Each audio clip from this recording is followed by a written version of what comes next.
और शशि थरूर को लेकर खबर। शशि थरूर की सफाई से कांग्रेस संतुष्ट। कांग्रेस ने कहा थरूर के बयान से बात खत्म। कांग्रेस ने कहा कि थरूर ने ऐसा नहीं कहा था कि पहले सर्जिकल स्ट्राइक नहीं हुई थी। बीजेपी ने कांग्रेस पर हमला बोला है। पाक को बेनकाब करने पर कांग्रेस को दर्द क्यों? पाकिस्तान बेनकाब होगा तो कांग्रेस उस आदमी पर भी हमला बोलेगी जो उनकी पार्टी का ही सांसद है। उस पर नहीं चर्चा करनी, क्योंकि आज उन्होंने जो पोस्ट करके बता दिया कि नहीं, ऐसा नहीं कहा था कि पहले सर्जिकल स्ट्राइक्स नहीं हुई थी, तो बात वहीं खत्म हो गई।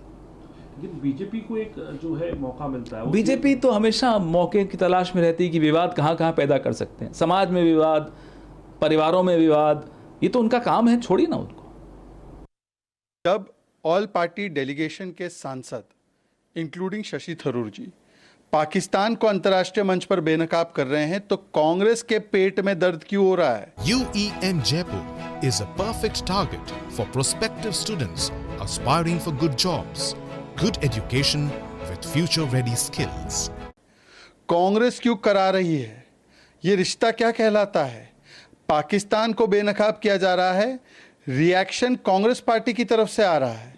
इसका मतलब कि अंतर्राष्ट्रीय मंच पर जब भी पाकिस्तान बेनकाब होगा तो कांग्रेस पार्टी उस व्यक्ति पर भी हमला बोलेगी जो उन्हीं का सांसद है। और आपको बता देते हैं, कांग्रेस सांसद शशि थरूर ने पनामा दौरे में ऑपरेशन सिंदूर को लेकर क्या कहा था।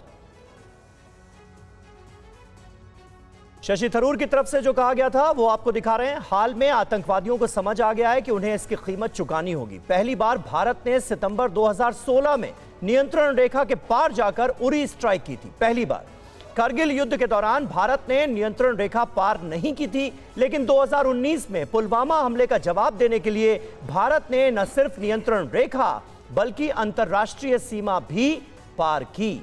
यही है शशि थरूर का वो बयान जो कि सियासी सुर्खियां बटोर रहा है। हालांकि कांग्रेस सांसद उदित राज अब भी अपने पुराने बयान पर डटे हुए हैं। वो थरूर के बयान को लेकर उन पर हमलावर हैं। वहीं आरजेडी ने कहा है कि कुछ चीजों पर सिर्फ सेना को ब्रीफ करना चाहिए, ना कि बीजेपी या कांग्रेस को। शशि थरूर जी गए हैं या डेलीगेशन जो गया है पाकिस्तान की पोल खोलने के लिए, कांग्रेस का इतिहास मिटाने के लिए नहीं किसी को इजाज़त दी जा सकती है कि जा कर के वहाँ से कहना कि मोदी जी के पहले कोई इंटरनेशनल बाउंड्री क्रॉस नहीं किया, LOC नहीं क्रॉस किया। Absolutely wrong. ये मानसिक बेईमानी है। देखिए, मैं वो सब उसमें जाना नहीं चाहता। ये कांग्रेस और बीजेपी दो व्यक्तियों का भी मसला हो सकता है और दो व्यक्तियों के मसले पर टिप्पणी करना उचित नहीं होगा। लेकिन मेरा ये ज़रूर मानना है कि कुछ चीज़ें, चाहे सरकार कांग्रेस की हो या बीजेपी की हो, उसको फोर्सेस की ब्रीफिंग के लिए छोड़ना चाहिए। हम कहाँ गए, कहाँ तक पहुँचे, ये इंटरनेशनल फोरम पे डिस्कस करने वाली चीज़ नहीं है।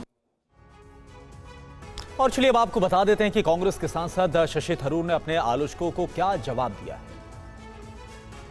मेरी अज्ञानता पर भड़के कट्टरपंथियों के लिए मेरे पास समय नहीं।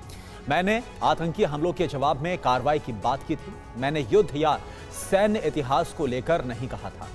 मेरी टिप्पणी में हाल के सालों में कई हमलों का जिक्र, पहले के हमलों पर भारत की प्रतिक्रिया संयमित रही। मेरे विचारों को विकृत करने के लिए ट्रोल्स का स्वागत है।